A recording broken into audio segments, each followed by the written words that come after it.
Hello friend, welcome to Uttarakhand achiever. और आपकी forester की सीरीज़ को आगे बढ़ाते हुए जो आपका नेक्स्ट मॉक टेस्ट है वो केमिस्ट्री का है। तो केमिस्ट्री का पहला क्वेश्चन देखते हैं। Which of the following are consider to the state of the matter. निम्नलिखित में से कौन कौन सी या फिर कौन सी क्या है आपकी पदार्थ की अवस्था है। अब आपको पता है पदार्थ होती क्या चीज़ है। कोई भी चीज़ इस पृथ्वी में जो क्या करता है, कोई जगह घेरता है, उसे हम लोग पदार्थ कहते हैं या फिर मैटर कहते हैं। Anything which occupy the space is called the matter. उसका कुछ क्या होता है, इनर्शिया होता है, जड़त्व होता है। ये भी आपको ध्यान रखना है। अब जो मैटर की स्टेट होती हैं, मैटर की स्टेट जनरली हमने कौन कौन सी पढ़ी हुई होती हैं, सॉलिड, लिक्विड और गैस होती हैं। अब इन तीनों में तो ये ऑप्शन कोई दे ही नहीं रखा है कि कोई क्या पता सॉलिड होता, लिक्विड होता, गैस होता, तो वहां पे टिक मारते। अब हुआ क्या है, इसके बाद दो स्टेट हमारी और क्या हो गई हैं, डिस्कवर हो गई हैं, जिसको बोलते हैं एक तो प्लाज्मा स्टेट और दूसरी होती है बोस, ये वाली बोस आइंस्टाइन। आइंस्टाइन, वही आइंस्टाइन जिन्होंने क्या दिया था, E = mc² दिया था, आइंस्टाइन। और सी मतलब condensate, Bose Einstein condensate state. ठीक है, तो यहाँ पे कौन कौन सी स्टेट हो गई अब हमारे पास। अब हमारे पास है 5 स्टेट। एक होता है सॉलिड, दूसरा होता है लिक्विड, ठोस, द्रव्य और गैस। और दूसरी दो और कौन हो गई, एक तो प्लाज्मा हो गई, दूसरी क्या हो गई, बोस आइंस्टाइन कंडेंसेट स्टेट हो गई। ठीक है, तो यहाँ पे ये दो क्या है आपके पास स्टेट है, आपकी मैटर की पदार्थ की स्टेट है। अब प्लाज्मा स्टेट आपको मिलती कैसे में, तो आपको ध्यान रखना है प्लाज्मा स्टेट आपको तब मिलेगी जब टेम्परेचर क्या होगा आपका, बिल्कुल बहुत सुपर हाई टेम्परेचर होगा। उसमें क्या मिलेगी आपको, प्लाज्मा स्टेट मिलेगी, जो कहाँ होती है, स्पेशली सन में होती है। और जो ये बोस आइंस्टाइन कंडेंसेट तब मिलती है जब आपका टेम्परेचर क्या होता है, बहुत लो होता है, तब जाकर आपको क्या मिलती है, बोस आइंस्टाइन कंडेंसेट स्टेट मिलती है। Next question, one of the following does not undergo sublimation. निम्नलिखित में से उच्च बनाने की क्रिया से नहीं गुजरता है, यह एक है। इनमें से कौन सा एक ऐसा एलिमेंट है जो सब्लिमेशन नहीं दिखाता है, उच्च प्रक्रिया नहीं दिखाता है। अब सब्लिमेशन या उच्च प्रक्रिया किसको कहते हैं, जब कोई भी सबस्टांस सॉलिड से, ठोस से सीधे क्या बन जाता है, गैस बन जाता है, उसको हम लोग बोलते हैं सब्लिमेशन या सब्लिमेट कंपाउंड। ठीक है, तो वो कुछ कुछ कंपाउंड है जिनके नाम आपको नाम याद रखने पड़ेंगे, जो क्लास किसके हिसाब से, 9th के हिसाब से जो है उनको हमको याद रखते हैं कौन कौन से हैं। सबसे पहला है आपके पास आयोडीन। ठीक है, दूसरा आपके पास कैम्फर, कैम्फर मतलब कपूर, और कपूर दोनों कपूर, जो भगवान पे भी जलती है वाली कपूर भी, और जो घर में जो क्या करते हैं हम लोग कपड़ों पे कीड़ी वगैरह ना लगे, जो वहां पे भी यूज करते हैं वो वाली कपूर भी, उसे कैम्फर बोलते हैं। और एक हो गया ammonium chloride, liquid ammonium chloride को हम रेफ्रिजरेटर में भी यूज करते हैं, ये भी ध्यान रखना, NH4Cl। एक और आपको ध्यान रखना है ड्राई आइस, क्या कहते हैं, ड्राई आइस। तो ड्राई आइस किसको कहते हैं, स्पेशली CO2 को। ठीक है, ड्राई आइस हो गई, मतलब सॉलिड CO2 को स्पेशली ड्राई आइस बोलते हैं। और दूसरा आपको याद रखना है नेपथलीन, नेपथलीन होता है एक, नेपथलीन। और नेपथलीन मतलब दो ये स्पेशली बेंजीन रिंग क्या होती हैं, आपस में जुड़ी हुई होती हैं, इनको हम बोलते हैं नेपथलीन। और तीसरा जो याद रखना आपका एंथ्रासीन, क्या बोलते हैं, एंथ्रासीन। एंथ्रासीन में क्या होते हैं, 3 बेंजीन जुड़ी हुई होती हैं, इन्हें बोलते हैं हम लोग एंथ्रासीन बोलते हैं। तो ये याद रखना कौन कौन सी हो गई, आयोडीन हो गया, अमोनियम क्लोराइड हो गया, कैम्फर हो गया, नेपथलीन हो गया और एंथ्रासीन हो गया, एंथ्रासीन हो गया एक। ठीक है, तो ये आपको ध्यान रखना है क्या होता है, एंथ्रासीन, थ्रासीन। ठीक है, तो ये आपको ध्यान रखना है। कुछ कुछ ये 4 कंपाउंड या 5 कंपाउंड है जो क्या नहीं दिखाते हैं आपके, जो आपको क्या दिखाते हैं, सब्लिमेशन दिखाते हैं, ठोस से सीधे किसमें या सॉलिड से सीधे गैस में परिवर्तन हो जाते हैं। तो यहाँ पे क्या हो जाएगा ऑप्शन में, सोडियम क्लोराइड एक ऐसा कंपाउंड है जो क्या नहीं दिखाता है आपके पास सब्लिमेशन की प्रोसेस या फिर उच्च क्रिया की प्रोसेस नहीं दिखाता है। Next question, which of the following release heat. अब ये बोल रहा है कि हीट कौन रिलीज करता है, हीट को रिलीज कौन करता है ये बताओ। विच ऑफ द फॉलोइंग प्रोसेस, निम्नलिखित में से कौन सी प्रक्रिया गर्मी को छोड़ती है। ठीक है, अब इसमें से क्या हो सकती है, एक भी हो सकता है, दो भी हो सकते हैं। अब आपको बताने हैं वो कौन कौन से हैं। अब देखो कंडेंसेशन में स्पेशली होता क्या है, कंडेंसेशन क्या होता है, जब भाप किसमें बन जाता है, पानी की बूंदों में बन जाएगा, तो क्या होगा, वो ठंडा होता है। और ठंडा कब होगा, जब वो अपने के अंदर की हीट हटा देगा। तो पहला वाला तो आपको पता चल गया, पहला वाला तो होगा ही होगा। कंडेंसेशन होता क्या है स्पेशली, जब क्या होते हैं जो वाटर वेपर होते हैं, स्पेशली जो वेपर होता है, जो वाष्प होता है, जो पानी की कणों में बदल जाता है, जब लिक्विड स्टेट में बदल जाता है, उसी को क्या बोलते हैं हम लोग, कंडेंसेशन बोलते हैं। ठीक है। अब होता है वेपराइजेशन। तो वेपराइजेशन क्या होता है, वाष्पीकरण क्या होता है, जब लिक्विड वेपर में बदलेगा।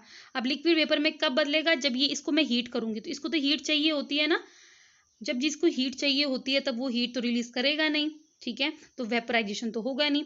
अब होता है फ्रीजिंग। फ्रीजिंग मतलब किसी को क्या करना है, फ्रीज करना है। अब किसी को फ्रीज करोगे आप तो कब करोगे, किसी को बर्फ कैसे बनाओगे, अगर कोई गर्म चीज है, गर्म चीज मतलब कोई भी चीज है उसको, मतलब कोई भी वस्तु है, कोई भी सॉलिड मतलब कोई भी चीज है, लिक्विड ही लेके चलो, उसको अगर आपको ठोस बनाना है, सॉलिड बनाना है, तो कैसे बनाओगे, इससे क्या करोगे आप, हीट हटाओगे, है ना, हीट हटाओगे, तो उससे क्या हो जाएगा, वो ठोस में परिवर्तन हो जाएगी। तो यहाँ पे क्या हो जाएगा, फ्रीजिंग भी हो जाएगा। अब देखो जो मेल्टिंग है, मेल्टिंग मतलब क्या होता है, स्पेशली क्या होता है, किसी चीज को गलाना। तो कुछ चीज गलती कब है, जब उसको हम क्या करते हैं, हीट देते हैं, है ना, जब किसी चीज को हम हीट देंगे तभी जाके वो गलेगी। बर्फ पानी कब बनता है, जब उसको हम, जब वो गर्म में रहता है, तो मतलब वो हीट को क्या कर रहा है, अवशोषित कर रहा है, ये एब्जॉर्ब कर रहा है। वैसे ही वेपराइजेशन या वाष्पीकरण में भी क्या करता है, हीट अवशोषित होती है। लेकिन जो कंडेंसेशन होता है और फ्रीजिंग होता है, वहां पे क्या होती है, हीट रिलीज होती है। तो इस हिसाब से आपके पास आंसर तो पता चल गया आपको, एक पहला वाला होगा और सी वाला होगा। इसके आंसर दो हैं, एक ये वाला है और एक ये वाला है। ये दो आंसर इसलिए दिए गए हैं कि आपको मतलब ध्यान रहे कि कौन कौन सी चीजें दिखाती हैं आंसर।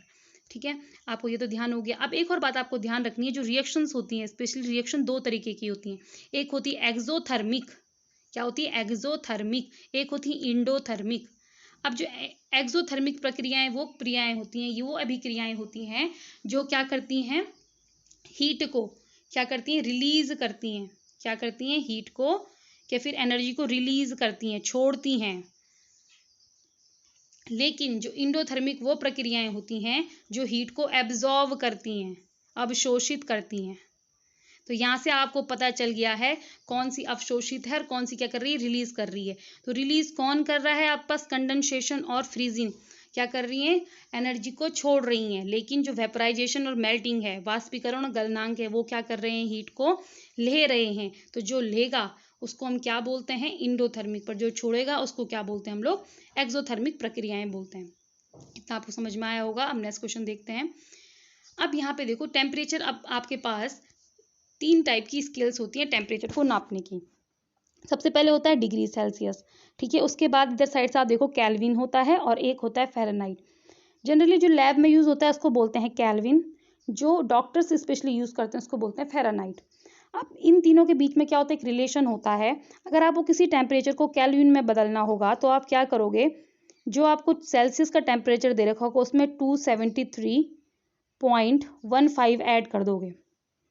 ठीक है, और अगर आपको फ़ारेनहाइट में किसी चीज़ को चेंज करना है तो आप क्या करते हो, फ़ारेनहाइट बराबर लेके चलो, फ़ारेनहाइट के टेम्परेचर के बराबर 9/5 सेल्सियस प्लस 32, क्या हो जाएगा, प्लस 32 हो जाएगा।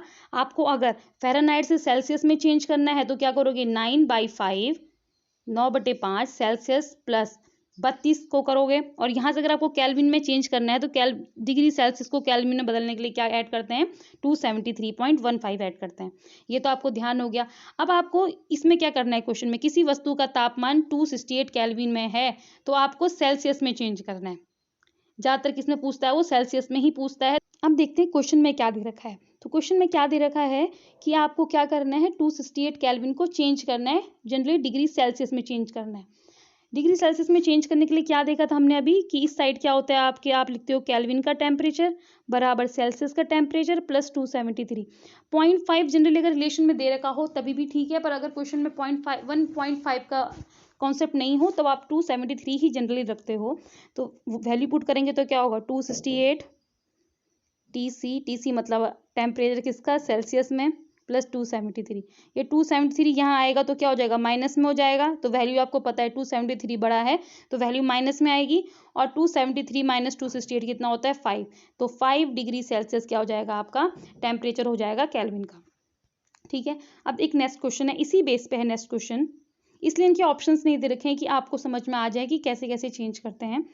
The boiling point of ethanol, ethanol का क्या फॉर्मूला होता है, C2H5OH होता है एथेनॉल का फॉर्मूला, उसको डिग्री सेल्सियस में दे रखा है इतना, तो आपको बताना है वो केल्विन में कितना होगा। तो ये आपका होमवर्क है, आपको बताना है ये केल्विन में कितना होगा और फ़ारेनहाइट में भी कितना होगा, दोनों में बताना कितना कितना होगा। फ़ारेनहाइट को मैं दोबारा लिख रही हूँ, क्या होता है फ़ारेनहाइट का 9/5 डिग्री सेल्सियस प्लस 32 ऐड करते हैं अगर डिग्री सेल्सियस को चेंज करना है अगर फ़ारेनहाइट के टेम्परेचर में, ठीक है। तो ये आपका when heat is constantly supplied by a gas burner with small flame to melt ice then the temperature of ice during melting, जब किसी बर्फ को पिघलाने में गैस बर्नर द्वारा लगातार लौ छोड़ी जाती है तो पिघलाने के दौरान, याद रखना यहाँ पे क्या लिख रखा है, दौरान या फिर ड्यूरिंग, तो याद रखना जो ये पूछते हैं ना, ये वर्डिंग जो होती है स्पेशली बहुत ज़्यादा इंपॉर्टेंट होती है। उसके दौरान तापमान होता है, जो तापमान होता है वो क्या होता है, तो आपको बताना है क्या होगा। तो पहला जो ऑप्शन है वो है आपके पास इंक्रीजिंग वेरी स्लोली, बहुत धीरे धीरे बढ़ेगा, does not increase at all, first remain constant and then increase, पहले स्थिर रहेगा और फिर बढ़ेगा, तरल पानी बनने के लिए बढ़ता है, मतलब increase to form a liquid water. अब देखो जब कभी भी क्या होता है, जब कोई आइस को आपको मेल्ट करना होता है, आप उसमें हीट दे रहे हो ना, तो वो हीट तब तक उतनी ही लगेगी थर्मामीटर में, इसका टेम्परेचर उतना ही दिखेगा जितना पहला होगा, वो बिल्कुल नहीं बढ़ता है। क्या होता है, बिल्कुल नहीं बढ़ता है, कब तक, जब तक ये पूरा का पूरा बर्फ पानी नहीं बन जाएगा। और जैसे ही ये बर्फ पानी बनने जाएगा, पूरा का पूरा बर्फ, मतलब अगर एक टुकड़ा भी छूटा होगा बर्फ का ना, फिर भी उसका टेम्परेचर उतना ही रहेगा जितना पहले था, बिल्कुल नहीं बढ़ता है, ठीक है। पर जैसे ही वो पानी बन जाएगा तब उसका टेम्परेचर क्या होने लग जाता है, चेंज होने लग जाता है और वो अपने बॉइलिंग पॉइंट को पकड़ने लग जाता है। पर इसने याद रखना, अगर वो बाद का पूछता तब तो बात अलग थी, पर उसने दौरान पूछा है तो दौरान वो बिल्कुल नहीं बढ़ता है, तो यहाँ पे आंसर क्या हो जाएगा, बिल्कुल नहीं बढ़ता है। अब बात आई, जब हम हीट दे रहे हैं और वो पानी पिघल भी रहा है तो टेम्परेचर बढ़ क्यों नहीं रहा है, वो हीट जा कहाँ रही है, तो वो हीट जाती है, उस हीट को बोलते हैं हम लोग, क्या बोलते हैं, लेटेंट हीट, क्या बोलते हैं, लेटेंट हीट बोलते हैं। अभी इसका कॉन्सेप्ट है क्वेश्चंस में, तो उसको क्या कहते हैं हम लोग, स्पेशली लेटेंट हीट बोलते हैं, जो क्या करती है, उन मॉलिक्यूल्स के बॉन्ड के बीच के फोर्स को तोड़ने में काम करती है, इसलिए वो हीट जो होती है वहाँ यूज हो जाती है, जो थर्मामीटर में नहीं दिखती है। तो इसका आंसर क्या हो जाएगा, बिल्कुल भी नहीं बढ़ती है। Next question, when heat is constantly supplied by a burner to boiling water then the temperature of water during vaporization, अब वेपराइजेशन के दौरान क्या होगा, अब आप समझ चुके हो, पहले चार ऑप्शन देखते हैं फिर देखते हैं। धीमी गति से उठेगा, भाप बनने तक तेजी से ऊपर उठेगा, और first rise and then become constant, तो आपको पता चल चुका है वो बिल्कुल नहीं उठेगा, कब, ड्यूरिंग द वेपराइजेशन, वेपराइजेशन के दौरान नहीं उठेगा, पर जैसे ही पूरा वेपराइजेशन कंप्लीट हो जाएगा तो वहां पे क्या हो जाएगा, वो वहां पे से टेम्परेचर चेंज होना आपका स्टार्ट हो जाएगा। तो इसका ऑप्शन क्या है आपके पास, ऑप्शन हो जाएगा इसका जो लास्ट वाला है, does not increase at all. इसलिए क्या मतलब, जो होता है कॉन्सेप्ट हमें अपने क्या होने चाहिए, कॉन्सेप्ट स्ट्रांग होने चाहिए, तब जो कैसे भी क्वेश्चन आएगा आप उसको सॉल्व कर सकते हैं। नेक्स्ट क्वेश्चन देखते हैं, द लेटेंट हीट, अभी आगे concept latent heat of fusion. अब फ्यूजन किसको कहते हैं, गुप्त ऊर्जा, स्पेशली संलयन किसको कहते हैं, फ्यूजन होता है जब सॉलिड से गैस बनता है, नहीं सॉलिड से लिक्विड, सॉरी, जब सॉलिड से लिक्विड बनेगा तो उसको क्या बोलते हैं, फ्यूजन बोलते हैं। और जब लिक्विड से वेपर या फिर गैस बनता है या फिर वेपर बनता है, उसको लेटेंट हीट ऑफ वेपराइजेशन बोलते हैं। जब इसमें कोई ऊर्जा छुपेगी और उसको तोड़ने की कोशिश करेगी तो उसको क्या बोलते हैं, यहाँ की गुप्त ऊर्जा बोलेंगे, और जब वेपराइजेशन में होगा तो वहां पे क्या बोलेंगे, उसकी गुप्त ऊर्जा बोलेंगे। अब क्वेश्चन क्या है, कितनी होती है, तो ये आपको याद रखनी है कितनी होती है। तो ये स्पेशली होती है आपकी 333.5 10⁵ जूल पर केजी होती है। अब यहाँ से आपको ये भी ध्यान रखना है कि हीट का क्या होता है, जूल पर केजी, स्पेशली यहाँ पे पर केजी क्यों बोला है, आपको पता है जो हीट की जो SI यूनिट होती है, मात्रक होता है, वो जूल होता है। और जूल के साथ एक और चीज रखना, उसको कैलोरी में भी हम करते हैं, अगर कैलोरी कहीं पर ऑप्शन होगा तो आप उसमें भी टिक मारोगे, ठीक है। अब देखो जूल पर केजी क्यों, जो लेटेंट हीट ऑफ फ्यूजन होता है उसका स्पेशली डेफिनेशन क्या होती है, डेफिनेशन होती है कि एक केजी ठोस को बनाने में, जो क्या ठोस को पिघलाने में और पिघला के क्या बनाना है, उसको द्रव्य बनाने में जो एनर्जी यूज होगी उसको क्या बोलते हैं हम लोग, लेटेंट हीट ऑफ फ्यूजन बोलते हैं। इसलिए 1 kg, इसलिए यहाँ पे क्या आया है, पर केजी का कॉन्सेप्ट आया है। तो इसलिए याद रखना, अगर जूल पर केजी बोलेगा तो जूल पर केजी किसका मात्रक है, तो वो लेटेंट हीट का मात्रक है। तो वहां पे क्या तो लेटेंट हीट ऑफ फ्यूजन होगा या तो लेटेंट हीट ऑफ वेपराइजेशन होगा। जैसे नेक्स्ट क्वेश्चन है, लेटेंट हीट ऑफ वेपराइजेशन, वाष्पीकरण का क्या है। तो वो इसमें सिर्फ नॉर्मल से चेंज क्या आता है, इसमें यहाँ पे सिर्फ 6 होता है ऊपर, तो 33.4 इंटू 10⁶। तो ये क्या हो जाएगा आपका, किसका हो जाएगा, वेपराइजेशन की लेटेंट हीट हो जाएगी। अब पर केजी क्यों बोल रहा है कि 1 केजी द्रव्य को या फिर लिक्विड को भाप में बदलने में जितनी ऊर्जा की आवश्यकता होगी उसको गुप्त ऊर्जा बोलेंगे। Next question, Which one of the following said phenomena would increase on rising the temperature? मतलब इन सब में से कौन सा ऐसा फिनोमिना है, आप टेम्परेचर बढ़ाओगे तो वो भी बढ़ेंगे, ठीक है, वो भी क्या होगा, स्पेशली इंक्रीज होगा। तो देखते हैं क्या है। डिफ्यूजन क्या होता है, किसी भी चीज का एक जगह से दूसरे जगह जाना। तो आप जैसे टेम्परेचर बढ़ाओगे तो वो मॉलिक्यूल्स क्या करेंगे, बहुत ज्यादा जल्दी मूव करेंगे। तो डिफ्यूजन तो ठीक है। अब देखो वेपराइजेशन आपको पता है, वाष्पीकरण क्या होता है, आप टेम्परेचर बढ़ाओगे तो वेपराइजेशन, जल्दी से जल्दी भाप बनेगा, ये दोनों ठीक है। पर कंप्रेशन ऑफ गैस, देखो कंप्रेशन ऑफ गैस क्या हुआ, किसी गैस को आप क्या कर रहे हो, जैसे आपका घर में एलपीजी होता है, डिओड्रेंट होता है, उसमें क्या करते हैं, बहुत ज़्यादा प्रेशर देते हैं पर कम टेम्परेचर पे देते हैं, जिस कारण मॉलिक्यूल इधर उधर भागे नहीं, और जो गैस है, कंप्रेशन स्पेशली क्या होता है, जो गैस को लिक्विड बनाने की प्रक्रिया को ही कंप्रेशन बोलते हैं। अब दूसरा, ये तो हो गया, ये तो नहीं हुआ पहले वाला। अब दूसरा देखते हैं, दूसरा क्या है, दूसरा है आपके पास इवापोरेशन। देखो यहाँ पे भी कंप्रेशन आ गया, तो कंप्रेशन तो वैसे भी नहीं होगा, ठीक है।